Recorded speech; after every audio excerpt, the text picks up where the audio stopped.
warahmatullahi wabarakatuh.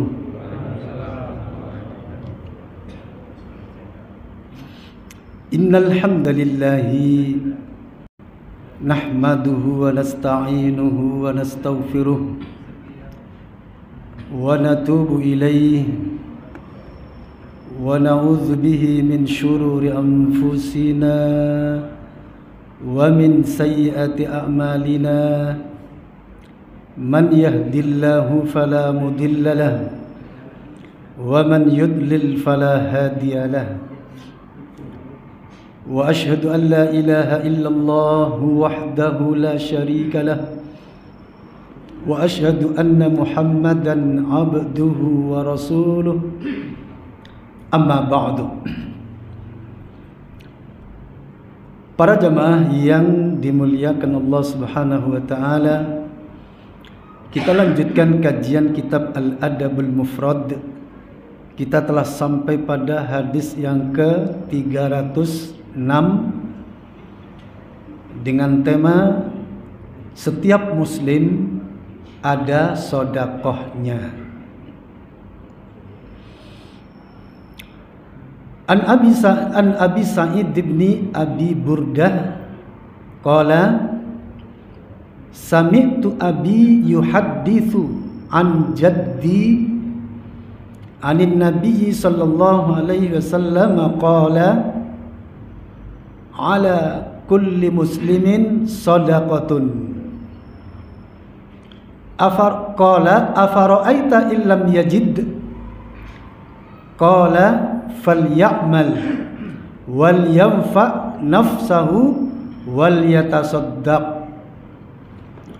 Qala afara'aita illam yastati aw lam yaf'al qala liyu'in dzal hajatil malhuf qala afara'aita illam yastati aw lam yaf'al qala falya'mul bil ma'ruf qala afara'aita illam yastati aw lam yaf'al qala yumsik anis syarri fa innaha laha sadaqatun. Haditsun sahih. Terjemahannya, dari Sa'id bin Abi Burdah mengabarkan kepadaku, aku mendengar ayahku mengabarkan dari kakekku dari Nabi SAW. Beliau bersabda, atas setiap muslim kewajiban bersedekah. Para sahabat bertanya, jika ia tidak dapat melakukannya, beliau menjawab, hendaknya ia bekerja agar dapat bermanfaat bagi dirinya sendiri dan bersedekah. Ia bertanya, jika tidak mampu atau tidak dapat melakukan, beliau menjawab, hendaknya ia menolong orang yang mempunyai hajat yang teraniaya. Ia lalu bertanya, jika tidak mampu atau tidak dapat melakukan, beliau menjawab, hendaknya ia mengajak berbuat baik. Jika tidak mampu atau tidak dapat melakukan, tanyanya lagi, beliau menjawab, hendaknya ia menahan diri dari keburukan. Sesungguhnya itu adalah sedekah baginya. An Sa'id bin Abi Burdah, dari Sa'id bin Abi Burdah qala berkata, sami'tu abi, aku telah mendengar bapakku, yuhadditsu an jaddi, bercerita dari kakekku, anin nabi sallallahu alaihi wasallam, dari Nabi sallallahu alaihi wasallam. Qala, beliau bersabda, ala kulli muslimin, kewajiban atas setiap muslim shadaqatun, bersedekah. Qala, ia berkata, yakni jaddi, kakek, afara'aita illam yajid, bagaimana kalau dia tidak mendapatkannya? Artinya tidak mendapatkan sesuatu yang untuk bersedekah. Qala, falyamal. Nabi berkata, maka beramallah. Jadi kalau memang nggak ada sesuatu yang untuk disedekahkan, nggak ada yang untuk diberi, kata Nabi, wal yanfa' nafsahu, dan hendaknya ia memanfaatkan untuk dirinya, wal yatasaddaq, dan ia bersedekah. Qala afara'aita illam yastati aw lam yaf'al. Bagaimana jika dia tidak mampu berbuat atau sesuatu yang untuk dirinya, atau tidak melakukan sama sekali, aw lam yaf'al. Qala liyu'in dzal hajati al mahluf. Hendaknya dia menolong orang-orang yang membutuhkan, yang teraniaya, memberi pertolongan kepada orang yang teraniaya. Qala, Nabi berkata, qala, penanya berkata, afara'aita illam yastati aw lam yaf'al. Bagaimana jika dia tidak mampu atau tidak mampu melaksanakannya? Qala, Nabi berkata, falyamul bil ma'ruf. Hendaknya dia menyuruh kepada yang ma'ruf.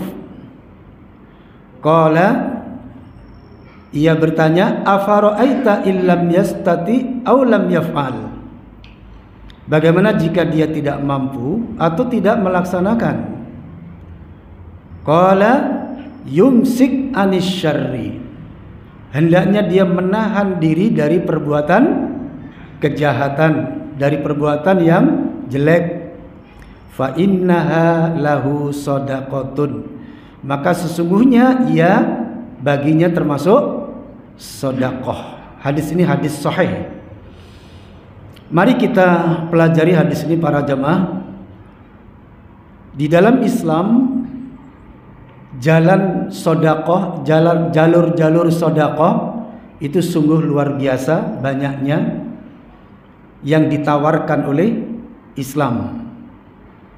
Bahkan di hadis lain dikatakan bahwasanya setiap ruas-ruas yang ada di dalam tubuh seorang muslim itu ada sedekahnya. Setiap ruas-ruas tulang. Kira-kira dalam tubuh ini ruas-ruas tulang itu ada berapa? Berapa? 360-an tulang ruas-ruas, artinya yang bisa bergerak, semuanya mengandung sedekah. Ini sungguh luar biasa. Maka kemudian diterangkan dalam hadis ini, setiap bertasbih sedekah. Setiap pagi menolong orang untuk menaikkan barangnya sedekah. Amar ma'ruf sedekah. Hadis ini para jamaah pernah saya sendiri berpikir panjang, ya. Sampai seperti itu sedekah. Di samping yang nyata, yang memang digerakkan seperti menolong orang, memberikan bantuan dan lain sebagainya, itu sudah sedekah. Ternyata di dalam tubuh kita ini sudah mengandung sedekah. Itu menunjukkan bahwa nikmat bagi seseorang yang di dalam tubuhnya ada iman. Ketika seorang manusia itu beriman kepada Allah, ya, istislam lillah, berislam kepada Allah, maka seluruh bagian-bagian tubuhnya itu mengandung manfaat di sisi Allah Subhanahu wa taala. Bagian-bagian yang ada dalam tubuhnya menjadi sumber-sumber manfaat yang mendatangkan nilai-nilai kebaikan, yang mendatangkan ridha Allah Subhanahu wa taala apabila seorang manusia beriman pada Allah. Termasuk ruas-ruas tadi yang dimaksud. Ketika kita misalnya berangkat menuju ke masjid, berapa ruas-ruas tubuh yang ikut bergerak? Berapa kira-kira? Ketika kita melangkah menuju ke masjid, seluruhnya bergerak. Bergerak dalam rangka untuk saling mendukung menuju ke masjid. Semuanya bergerak menuju ke masjid. Semuanya mengandung sedekah. Setiap gerakan Di sisi Allah ada sodakohnya. Ketika seseorang misalnya memberikan pertolongan kepada orang, berapa yang ikut bergerak? Seluruhnya ikut bergerak. Karena tidaklah satu organ tubuh bergerak, melainkan semuanya saling bergesekan, saling bergerak. Subhanallah para jamaah. Ya, begitu juga sebaliknya. Begitu juga sebaliknya. Ketika tubuh kita bergerak menuju kepada tempat-tempat yang bermaksiat, berjalan menuju ke tempat maksiat, maka seluruh ruas-ruas tulang pun ikut bergerak. Semuanya nanti akan menjadi saksi di hadapan Allah. Semuanya akan berpotensi menjadi sumber-sumber dosa. Makanya dalam hadis dikatakan, man dalla ala khairin falahu ajru mithlu fa'ilihi.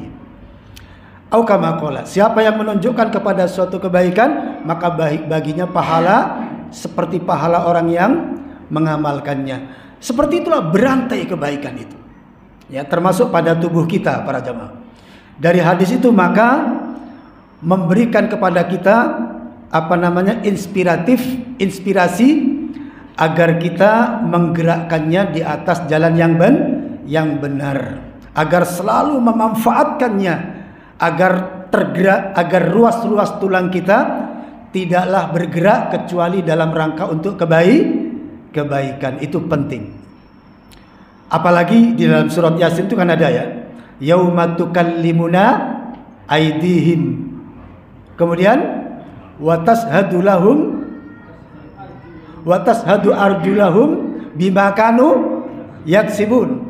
Pada saat nanti yauma nakhtimu, masya Allah ya, yauma nakhtimu ala afwahihim wa tukallimuna aydihim wa tashhadu arjulahum bima kanu yaksibun. Pada saat nanti mulut dikunci, kemudian tangan-tangan menjadi saksi, kaki menjadi saksi pada hari kiamat. Jadi nanti para jamaah, Allah Subhanahu wa taala meminta pertanggungjawaban dari kita dengan disaksikan oleh seluruh anggota tubuh kita.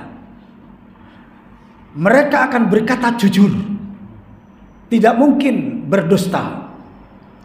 Tangan kita, mata kita, telinga kita, kaki kita, bahkan seluruh rambut kita menjadi saksi, akan berkata kepada Allah. Makanya ketika Nabi melihat ada wanita-wanita sahabiyah menghitung tasbihnya dengan kerikil, dengan biji kurma, Nabi kemudian mengatakan agar dihitung dengan ruas-ruas jari. Ini ada 3. Subhanallah walhamdulillah wallahu akbar. Subhanallah walhamdulillah wallahu akbar. Subhanallah walhamdulillah wallahu akbar 2 kali, 2 kali, 2 kali, 2 kali, 3 kali, pas 99. Kenapa kata Rasulullah? Innahunna mustantaqatun. Kelak nanti di hari kiamat, ruas-ruas ini akan dimintai berbicara. Wallahi, masing-masing berkata bahwasanya saya dipakai untuk menghitung tasbih ya Allah. Berkata menjadi saksi di hadapan Allah Subhanahu wa taala. Jadi hadis ini bagus sekali para jamaah. Kalau kita bisa menggerakkan tubuh kita sehingga ruas-ruas tulang kita senantiasa bergerak tapi di atas jalan yang benar, di atas amar ma'ruf nahi mungkar, karena membaca Al-Quran, karena bertasbih, istighfar, karena salat malam dan lain sebagainya, maka tubuh kita nanti hanya layak untuk masuk surga. Dan kita berusaha untuk memanfaatkan diri kita di atas jalan-jalan Allah, di jalan-jalan Allah, supaya diri kita hanya pantas masuk surga dan tidak pantas masuk neraka. Kenapa?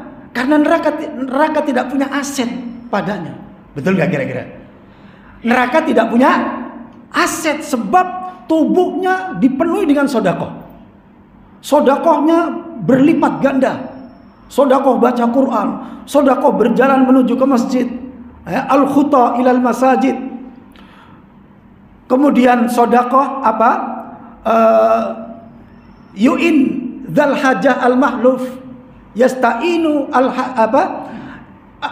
ana yu'inu dzal hajat al-mahluf, selalu hidupnya untuk menolong orang-orang yang membutuhkan. Jadi panitia pemberantasan kebodohan, membagi-bagi sembako, menolong gempa bumi dan lain sebagainya. Ketika ada masyarakat sedang membutuhkan, dia termasuk menolong. Jadi tubuhnya itu selalu dipakai untuk kebaikan demi kebaikan, sehingga neraka tidak punya aset. Karena neraka tidak punya aset, maka neraka tidak ada bagian dari tubuh kita. Sebab tubuh kita dipenuhi dengan aset-aset untuk masuk surga. Kalaupun ada dosa noda sedikit, maka Allah akan mengampuninya. Itulah seharusnya perjuangan hidup ini. Bisa dipaham para jamaah ya? Hidup ini sebenarnya harus diperjuangkan ke sana. Bagaimana tubuh kita yang rendah ini, yang terdiri dari tanah ini, tidak pantas masuk neraka. Itulah yang harus kita perjuangkan. Dengan apa? Dengan mari kita penuhi tubuh kita, aktivitas tubuh kita di dalam senantiasa di jalan beramal soleh.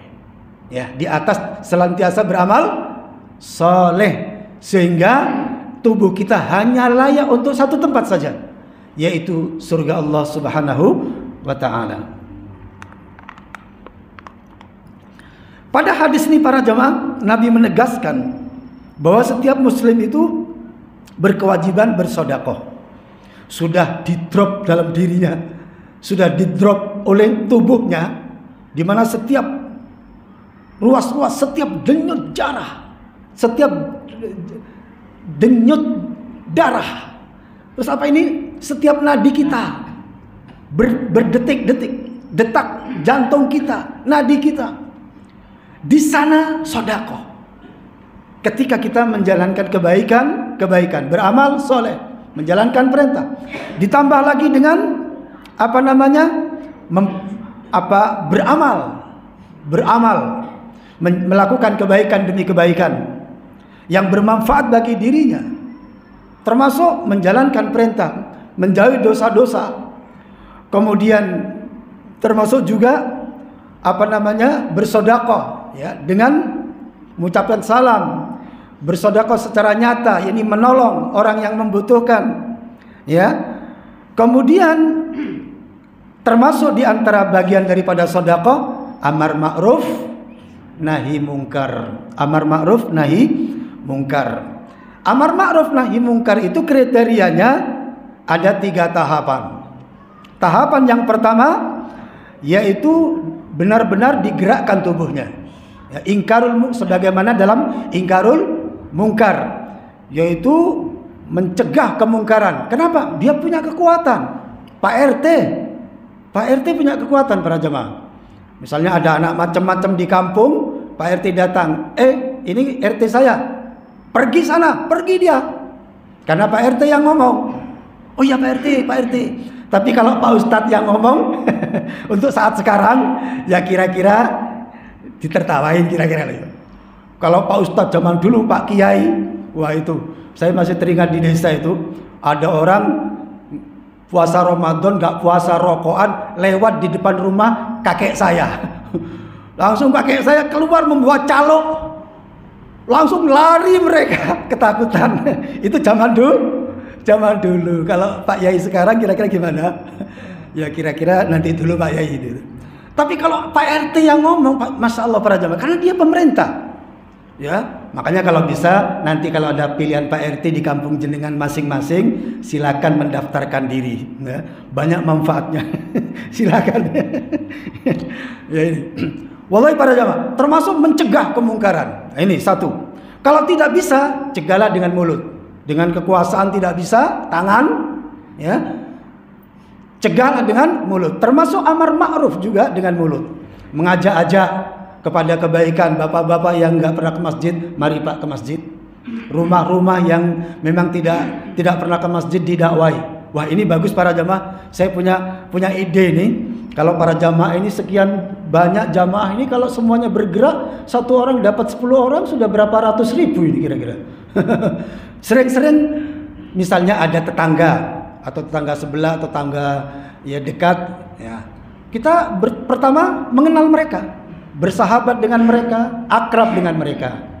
Kemudian satu persatu yang tidak sholat, yang biasa nongkrong di warung giras, ketika hayya 'alas sholat sudah ditegakkan, masih ada di atas becak, satu persatu dikunjungi ke rumahnya. Ayo sholat, kalau perlu dibawakan sarung sama kopiah. Nah gitu, satu persatu silakan, itu silakan masing-masing orang.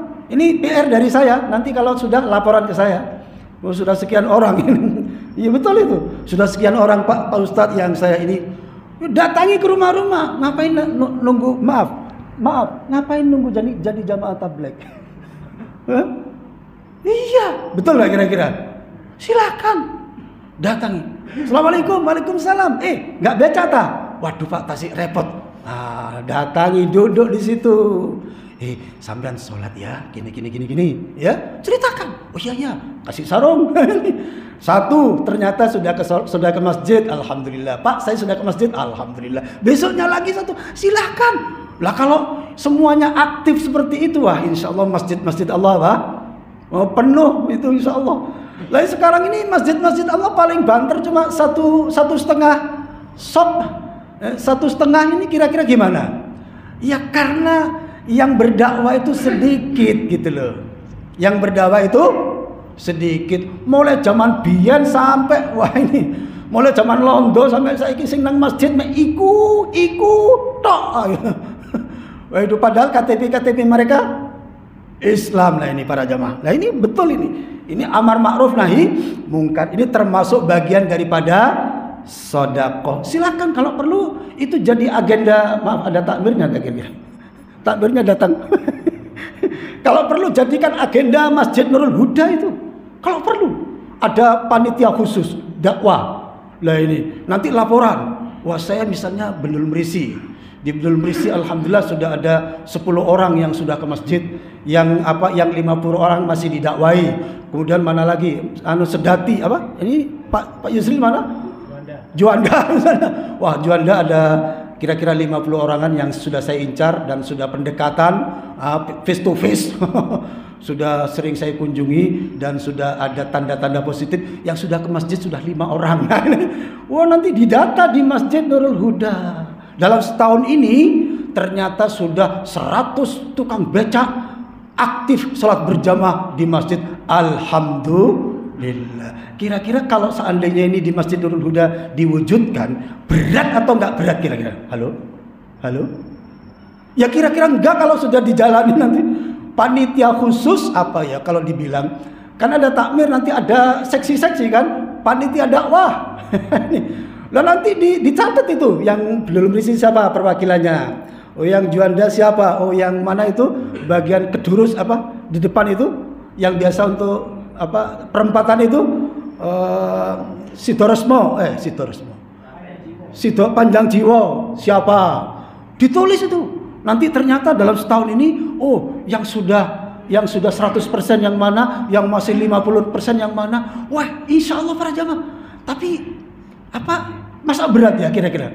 Nah ini kalau begitu masjid itu hidup itu insya Allah. Hidup itu. Bukan hanya kegiatan salat berjamaah tapi ada seksi dakwah yang keliling-keliling rumah bagi-bagi.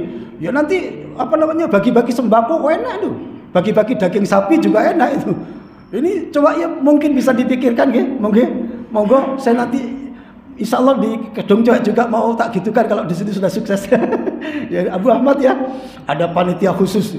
Nanti yang di Sidoresmo sudah dapat berapa orang tukang becak yang masuk masjid. Apalagi yang sudah mau ngaji sunnah. Wah ini luar biasa ini.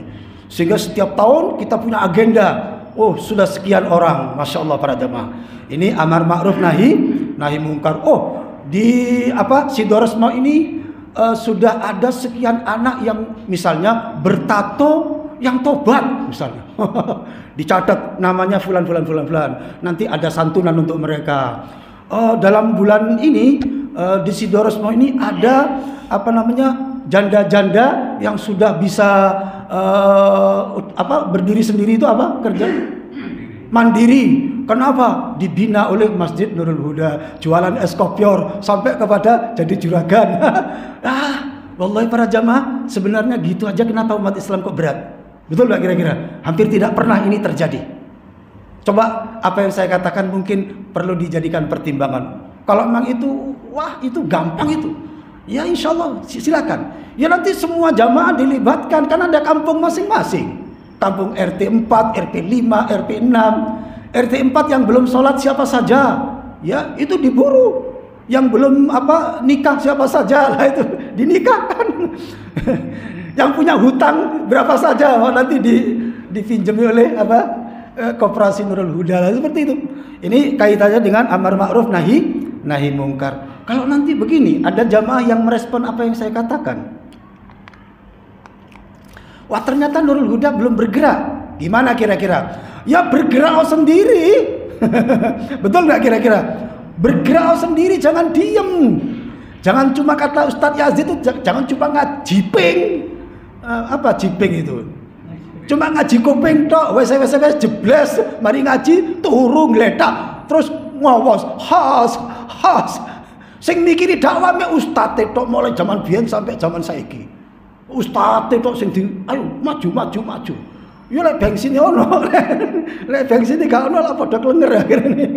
Tapi insyaallah ini umat Islam, ya para jamaah, masing-masing kita punya kewajiban. Betul gak kira-kira? Masing-masing kita punya kewajiban. Lebih senang lagi kalau itu ternyata diorganisir oleh masjid, ada lembaganya yang setiap saat bisa musyawarah kekurangannya apa. Oh, saya di RT saya menemukan kendala apa? Saya mau dibacok. Mungkin namanya dakwah, para nabi ada yang dibacok.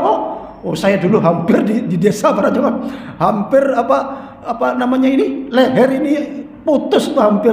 Alhamdulillah sampai sekarang masih bisa ketemu sama bapak-bapak. Dunia dakwah memang luar biasa. Kendala apa, kekurangan apa, nanti dibicarakan. Nah ini kaitannya dengan amar ma'ruf nahi mungkar. Agak ngelantur sedikit, tapi saya memang sengaja, ini kesempatan ini. Siapa tahu nanti bisa gitu loh. Siapa tahu nanti bisa. Ya namanya apa istilahnya ya? Bakti sosial. Ya, bakti sosial, silakan. Mungkin mana yang bisa diterapkan? Ya, mungkin. Pokoknya bagaimana Masjid Nurul Huda ini oleh masyarakat sekitar dipandang masjid yang hidup. Nah, gitu loh. Karena masjid itu ada yang la yahya wa la yamut. Apa artinya? La yahya wa la yamut. Enggak ono biaya, enggak keramut. Gak hidup, gak mati, cuma hayya 'alas shalah. Kemudian yang jamaah cuma 3 orang, ya, zuhur 3 orang, sampai subuh 3 orang. Yang azan sama orang umur 70-an yang sholat itu masya Allah. Kenapa? Gak ada greget, ya, gak ada bakti sosialnya. Nah ini, ya bakti sosial banyak ya, termasuk bagi-bagi daging, bagi-bagi beras, bagi-bagi silaturahim, kunjung mengunjung. Dakwah nggak perlu dia ini. Pokoknya nanti ada laporan. Saya di kampung saya alhamdulillah ada orang kafir masuk Islam berapa 5 orang keluarga. Berkat siapa? Saya berteman dengan mereka, berdakwah dengan mereka, sukses. Nah itu namanya. Beda lagi nanti di sana ada anak muda yang nggak pernah ke masjid. Setiap hari di pinggir jalan sambil megang gitaran. Saya datang kepadanya, alhamdulillah dari 5 anak 1 anak sudah mau ke masjid. Nanti bisa dilaporkan. Sehingga dalam pertemuan akbar atau setahun sekali, masjid ini setelah menghasilkan sekian banyak orang untuk ditobatkan. Wallahi para jamaah. Ya, mudah-mudahan nanti bisa terwujud entah mana, jalur mana. Yang penting ada semangat, ada kegiatan. Sehingga masjid ini dirasa manfaatnya oleh masyarakat. Kemudian kata Nabi, kalau memang yang bertanya berkata, kalau nggak mampu gimana? Maka yang terakhir ini penting. Yumsik anis syarri fa innaha lahu shadaqatun.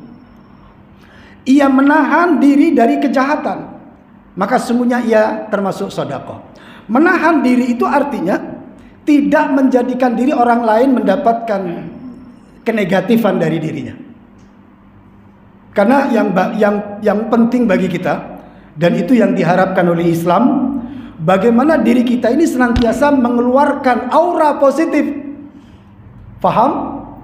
Bagaimana diri kita ini senantiasa mengeluarkan aura positif. Karena manusia itu potensinya macam-macam.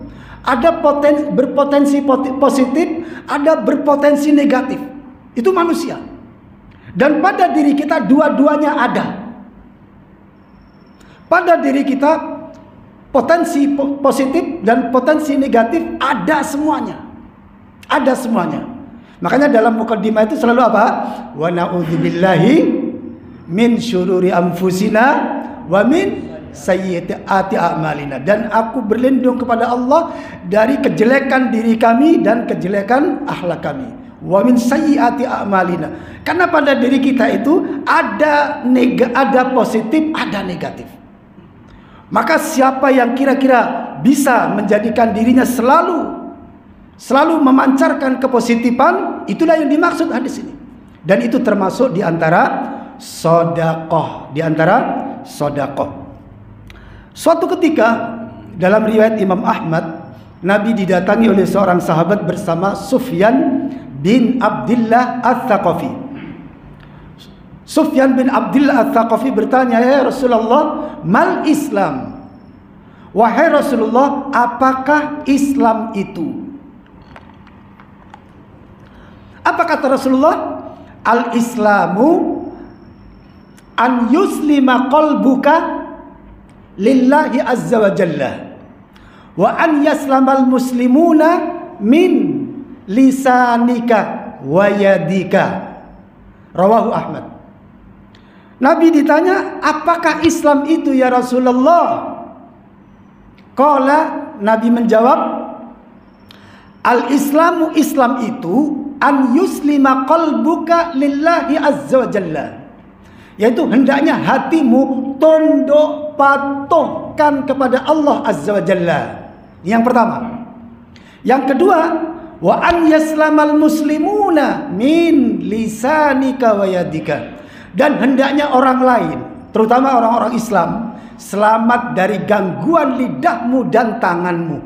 Itulah Islam. Jadi Islam itu tunduk patuh kepada Allah, menjalankan perintah-perintahnya dan menjauhi larangan-larangannya, beriman kepadanya, istislam kepadanya. Itulah Islam. Yang kedua, hendaknya diri kita menjadi penyelamat bagi orang lain. Jangan sampai orang lain itu sengsara karena kita. Jangan sampai orang lain itu sakit hati karena kita. Jangan sampai orang lain itu tersinggung, marah karena kita. Jangan sampai orang lain bangkrut karena kita. Tapi kalau orang lain itu sedih, marah karena kebaikan yang kita lakukan, itu tidak masalah. Contohnya apa? Ketika orang-orang yang ada di sekitarnya atau bodoh dan tidak tahu Islam, maka ketika kita berdakwah kepada Islam, mereka marah dan memusuhi kita. Nah, itu wajar karena mereka belum mengetahui. Dan apa yang kita lakukan itu demi menolong mereka, demi menyelamatkan mereka dari siksa api neraka, mengajak kepada beriman kepada Allah. Maka kemarahan mereka tidak berdosa kita, sebagaimana para nabi juga demikian.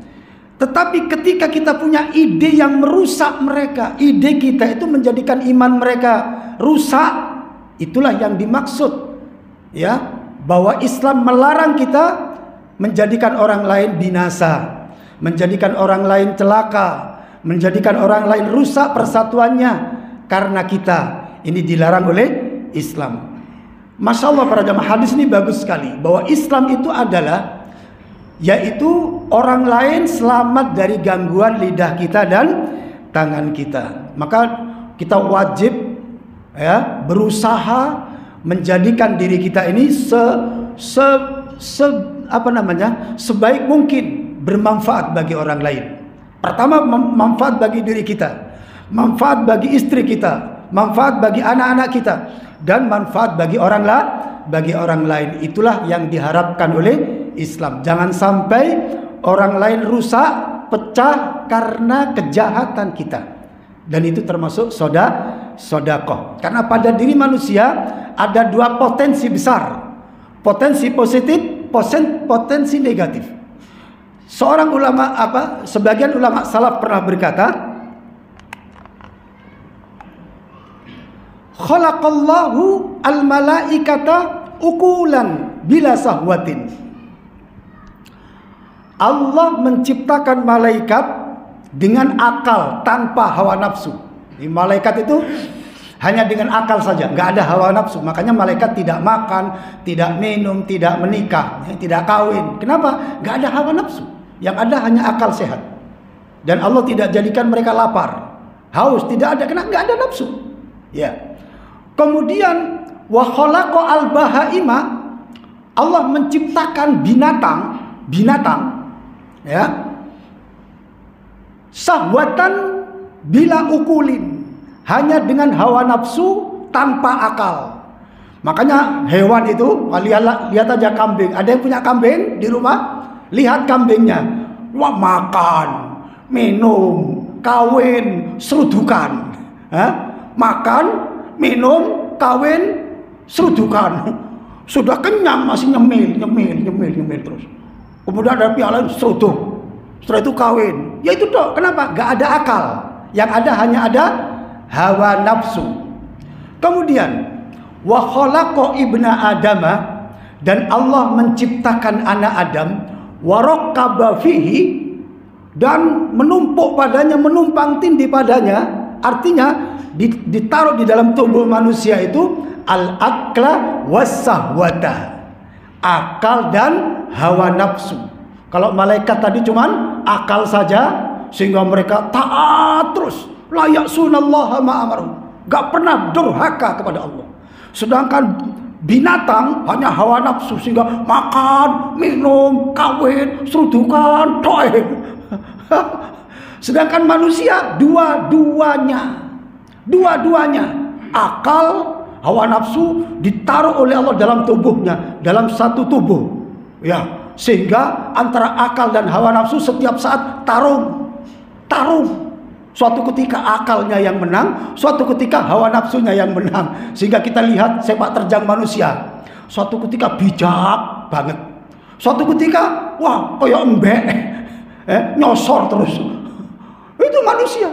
Makanya dikatakan faman ghalaba aqluhu, syahwatahu, maka siapa di antara manusia ini yang akal sehatnya dominan daripada hawa nafsunya, iltahaqa bil malaikah, maka dia mencapai derajat malaikat, karena hawa nafsunya yang menang. Sehingga menuju masjid itu ringan, menuju ke tempat majelis taklim ringan, sedekah ringan, amar ma'ruf nahi mungkar ringan, karena akal sehatnya dominan. Wa man ghalabat sahwatuhu aqlahu iltahaqa bil bahaimi, barang siapa di antara manusia itu yang hawa nafsunya lebih dominan daripada akal sehatnya, maka dia hidupnya seperti binatang. Itulah manusia. Ketika ternyata hawa nafsunya yang mendominasi dirinya, maka dia akan hidup seperti kehidupan binatang. Hidupnya kayak kewan. Wallahi para jamaah. Makanya di dalam surah Al-A'raf ayat 179, coba dilihat di dalam surah Al-A'raf ayat 179. Dilihat oleh penterjemahnya, surah Al-A'raf ayat 179. Allah Subhanahu wa taala berfirman, a'udzu billahi minasy syaithanir rajim. وَلَقَدْ ذَرَأْنَا لِجَهَنَّمَ كَثِيرًا مِنَ الْجِنِّ وَالْإِنسِ لَهُمْ قُلُوبٌ لَا يَفْقَهُونَ بِهَا وَلَهُمْ أَعْيُنٌ لَا يُبْصِرُونَ بِهَا walahum adhanun la yasma'una biha ulaika kal an'ami bal hum adall ulaika humul ghafilun. Artinya, dan sungguh akan kami isi neraka jahanam banyak dari kalangan jin dan manusia. Mereka memiliki hati tetapi tidak dipergunakannya untuk memahami ayat-ayat Allah, dan mereka memiliki mata tetapi tidak dipergunakannya untuk melihat tanda-tanda kekuasaan Allah, dan mereka mempunyai telinga tetapi tidak dipergunakannya untuk mendengarkan ayat-ayat Allah. Mereka seperti hewan ternak, bahkan lebih sesat lagi. Mereka itulah orang-orang yang lengah. Apa kata Allah para jamaah? Walaqad dzara'na li jahannama katsiran minal jinni wal insi. Dan sungguh akan kami penuhi neraka jahanam itu dari jenis jin dan manusia. Kebanyakan. Allah katakan kebanyakan, makanya hati-hati. Kalau kebanyakan nanti jangan-jangan kita terseret. Nah, kebanyakan ini. Apa kata Allah? Lahum qulubun. Mereka itu punya hati. La yafqahuna biha, tapi tidak dipakai untuk memahami ayat-ayat Allah. Walahum a'yunun. Mereka punya mata. La yubsiruna biha, tapi tidak pernah dipakai memandang ayat-ayat Allah. Walahum adhanun. Mereka punya telinga. La yasma'una biha, tidak pernah dipakai untuk mendengar ayat-ayat Allah. Bagi mereka ini apa kata Allah derajatnya? Ulaika kal an'am. Mereka itu laksana binatang. Seperti binatang. Ini kayak binatang, hidupnya seperti binatang. Apa kata Allah berikutnya? Balhum adall, bahkan mereka lebih sesat daripada binatang. Ulaika humul ghafilun, mereka itulah orang-orang yang lalai. Pada ayat ini menunjukkan para jamaah bahwa manusia itu ada kalanya derajatnya mencapai derajat binatang, bahkan ada yang lebih hina daripada binatang, lebih sesat daripada binatang, dan itu sudah kenyataan. Binatang para jamaah sekelas apapun, sampai sekelas babi pun, mereka tidak akan melanggar dari instingnya masing-masing. Betul gak kira-kira? Halo? Tidak akan melanggar dari fitrahnya masing-masing. Ada yang makanannya itu rumput, ada yang makanannya itu yang di atas itu daun-daun, ya. Ada yang makanannya cacing tok, nyari cacing tok. Ada yang makanannya dedak, ya. Mereka juga begitu. Kawinnya pun juga sapi antar sapi. Apa pernah sapi antar kuda? Halo? Ada nggak kira-kira? Ada kalau disetting oleh manusia. Kalau manusia yang nyeting ada itu. Tapi kalau tidak disetting ya sapi ketemu sapi. Kalau belum ketemu sapi dia nggak mau. Ini bukan sapi, ini bukan golonganku, kata sapi. Kuda sama kuda. Ketika kuda ketemu kerbau, kata kuda jantan, ini bukan spesku ini. Bukan kelompokku ini. Gak mau dia. Mentok sama mentok, ayam sama ayam.